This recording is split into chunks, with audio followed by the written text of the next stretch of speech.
অনেক দিন আগে দুই বন্ধু সুবল ও অচিন্ত একটি গ্রামে বাস করত। দাদা, শুনলাম নাকি জঙ্গলে খুব হিংস্র পশুর উৎপাত বেড়েছে। এটা কি সত্যি? কয়রে শুনলি?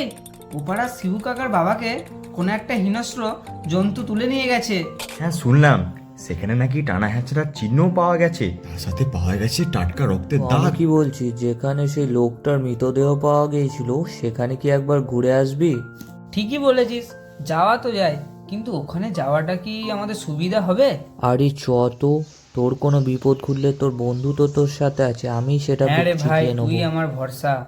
আরে জলদি পা চালা, কিছু একটা বড় জন্তুর আওয়াজ পাচ্ছি মনে হচ্ছে, ওই ওই দিকটা থেকেই আসছে। রাস্তায় যেতে যেতে তারা হঠাৎ করে একটি বড় জন্তুর আওয়াজ শুনে দাঁড়িয়ে পড়ল।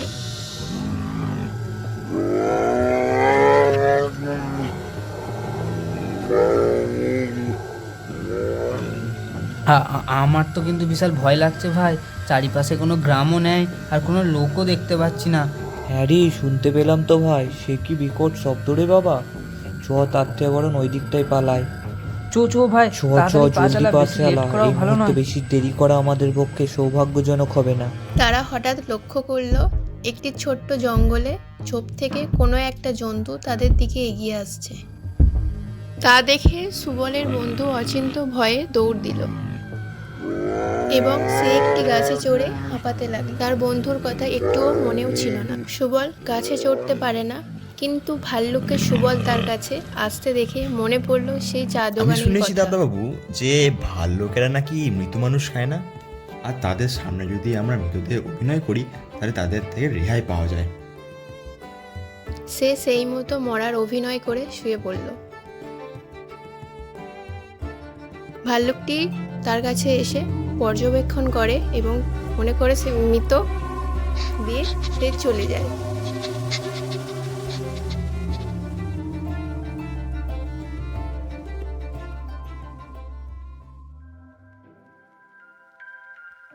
তখন সুবল উপলব্ধি করল যে বন্ধু বিপদের সময় পাশে না থাকলে প্রকৃত বন্ধু কখনোই হতে পারে না, এবং সে মনে মনে চা দোকানিকে কৃতজ্ঞতা স্বীকার করল।